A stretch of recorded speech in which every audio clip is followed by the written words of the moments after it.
What were you doing before you got into Salesforce, and what do you do now? Yeah, so I was in the restaurant industry. I was a district manager for a fast casual restaurant company, and they were a franchise. And I was with them for 17 years. I was director of operations for a while and then was district manager because we joined another franchise. But yeah, I stayed with them for 17 years. I oversaw anywhere between 3 to 7 restaurants. And then in March this year is when I decided that I wanted out of the hospitality industry. And that is when I decided to pursue Salesforce. Awesome. So what is your title now? Salesforce administrator. A solo admin, or do you work for? I am. The company I work for is a real estate investment firm. So we buy houses, we flip them and we sell them, or we find investors that want to purchase them, and then we take care of the property management side of it. But anyways, yeah, so we're not a huge company, but we do a lot of business. And they had purchased Salesforce in February of last year, and they didn't have anybody overseeing it for, well, until I came along in August. It was eye-opening. So they purchased it in February of 2020, like right when everything was happening. February of 2021. They purchased Salesforce, but they didn't have like an administrator. And then I came on board and kind of took things over, so to speak. That's awesome. Yeah, it's been very good for the real estate industry. My boyfriend's a home inspector and he's been nonstop busy. So thank goodness I came from hospitality too. So I got furloughed and laid off in 2020. Like he was just busy the whole time. So Yes. we're like a little blessed in that part. But yeah, I can see why the company needs Salesforce. I imagine just like nonstop work.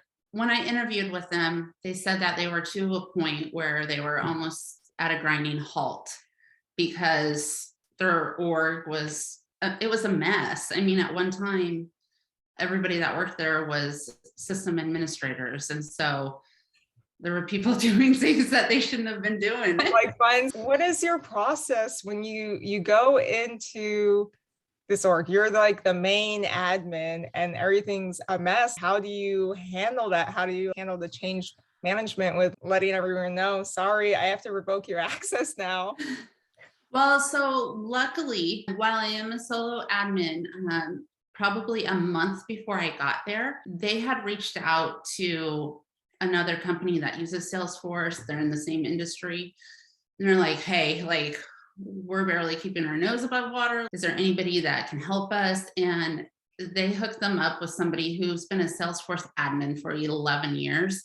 And so they had pretty much like used her for a month, which she did a lot of, hey, we're going to stop this, and she helped out as much as possible. But when I got there, I noticed that there was only so much she could do. She's in New Zealand, and it was just hard because nobody there except for my boss. She was an awesome end user of Salesforce at her previous job.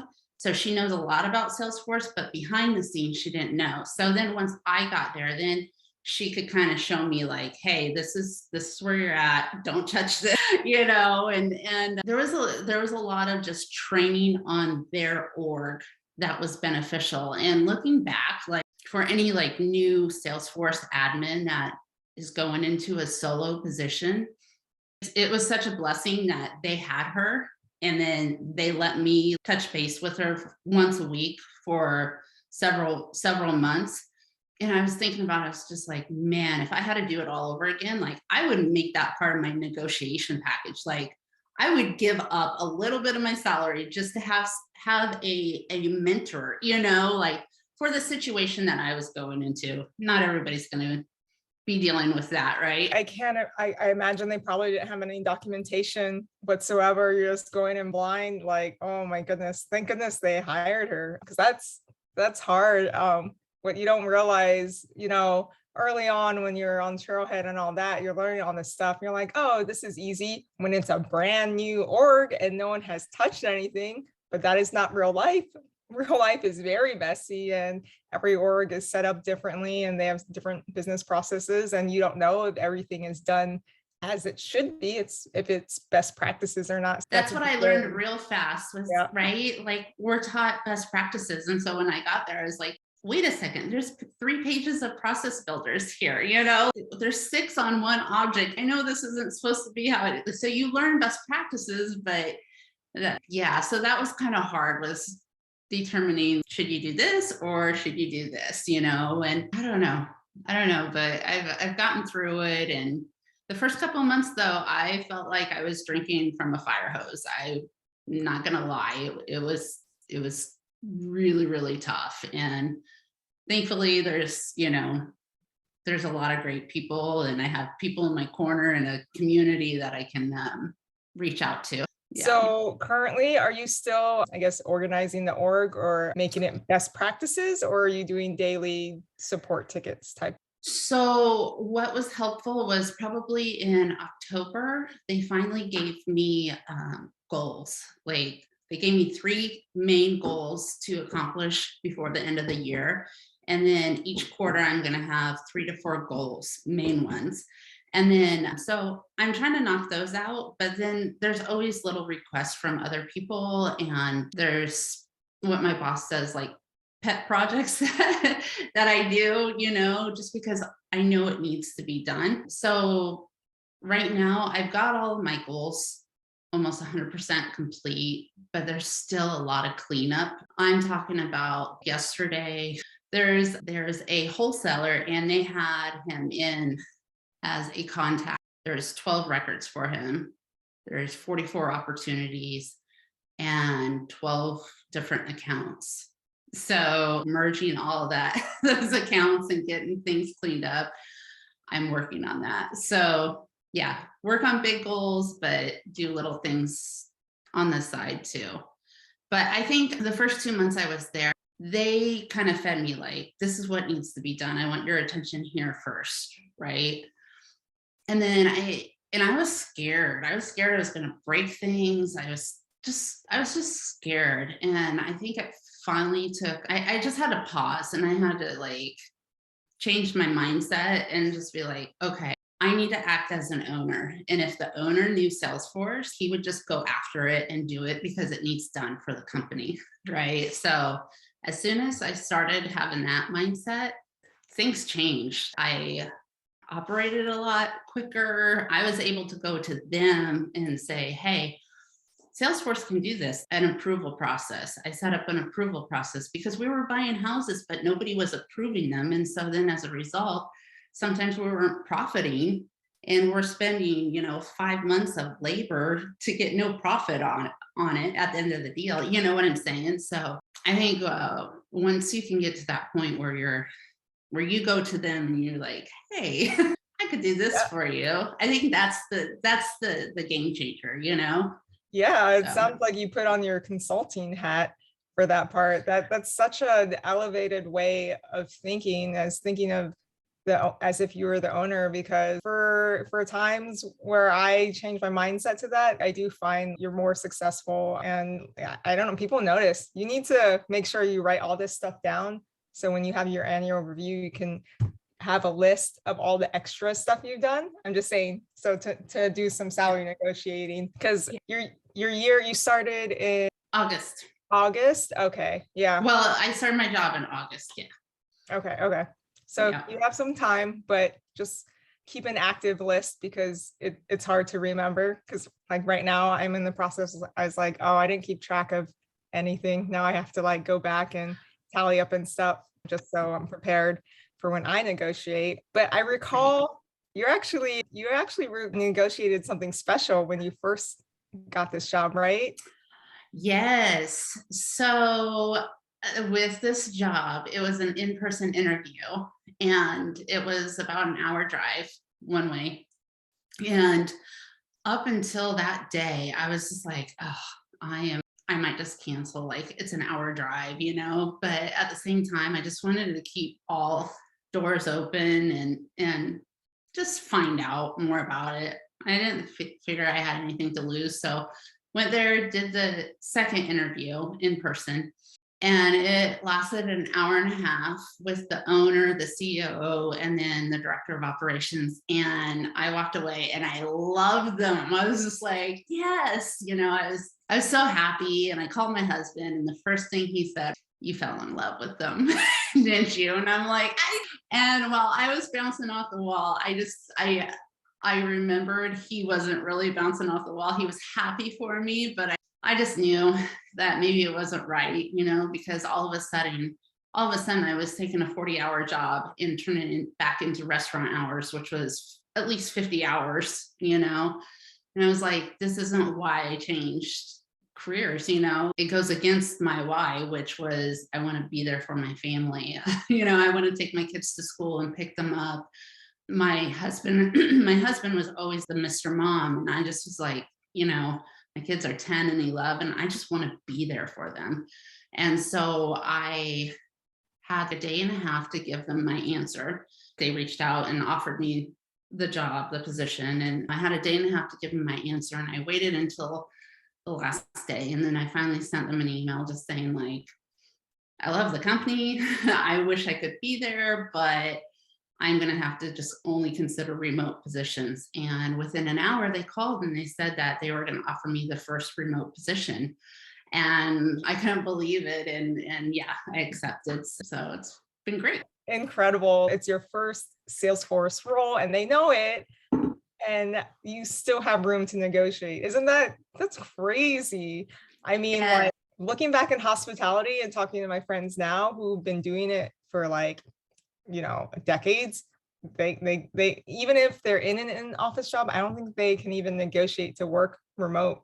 It's just like, it's so crazy how much room there is with Salesforce. Oh, there's so much room. Yeah. And you got to figure out like what's important to you. And I don't know, my experience just goes to show, like, keep all the doors open and find out as much as you can. Make them love you first and offer you that job. But I think a lot of times, I know when I was interviewing or I'd apply someplace, I'd automatically just think about like me already getting the job and what life would be like and whatnot. And man, I just keep thinking, what if I had canceled? If I canceled the second interview and not went in to find out, I would have regretted that.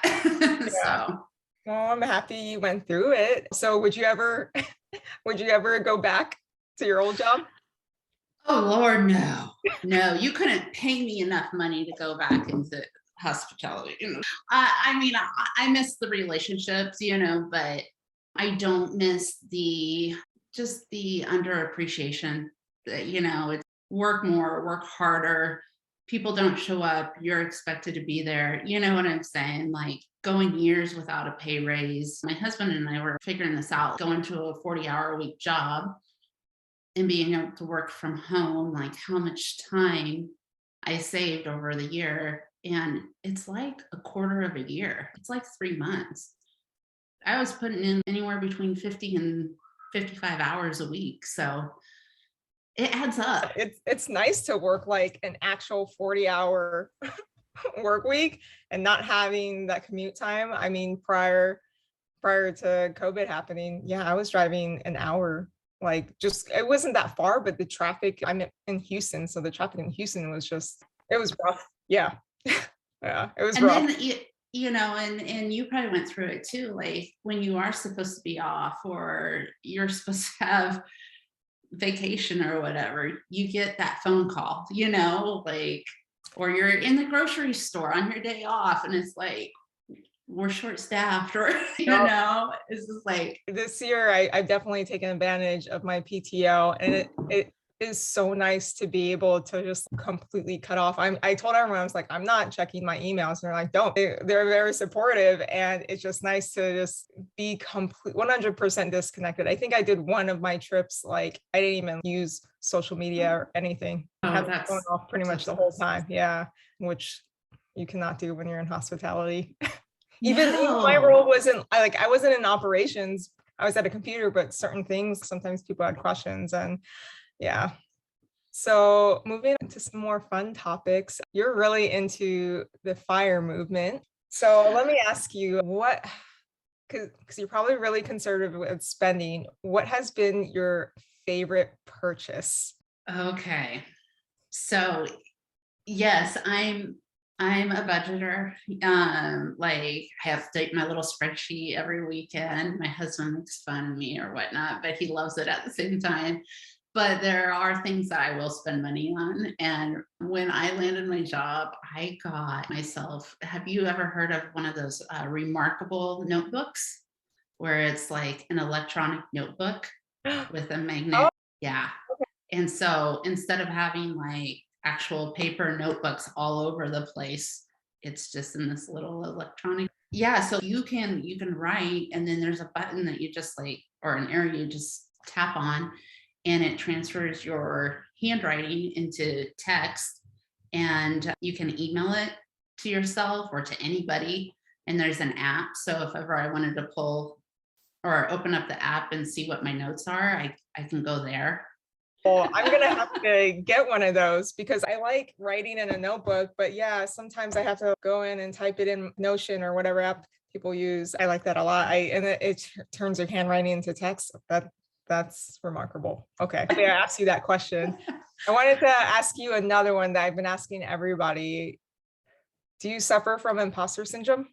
Oh, of course. Yes.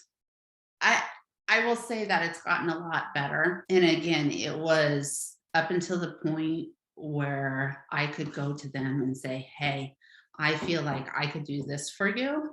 And that was just the game changer. But until up until that point, I was just so unsure of myself and I was just like, did I study the right thing? I don't know. I think there was some group calls that you could see myself and another person. We were both solo admins and we're ready to pull our hair out. But yeah, no, I think everybody does. And it's just, you have to stop, take a deep breath, reach out to others, and just know that you're not fighting this fight alone. Like everybody is. They're just at different companies, right? So, Exactly. I've been telling other people, you just got to realize no one knows everything. And in addition, like everything in the past, you've been able to figure it out. So why is this instance different?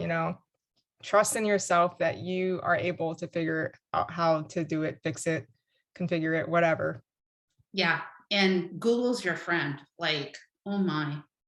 Yeah. Yeah. Trailhead's great. Trailhead does not tell you the things that go astray, right? Like that's the perfect scenario.